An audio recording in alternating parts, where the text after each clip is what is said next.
বিষ্ণুনবী বললেন, ওরে ডেকো না, কাজ সারতে দাও।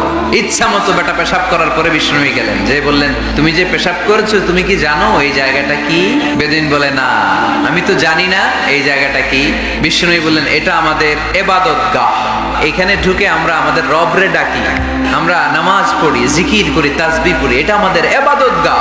কাজটা করা তোমার মোটেও ঠিক হয় না। লোকটা অবাক হয়ে গেল, ঘটনা কি?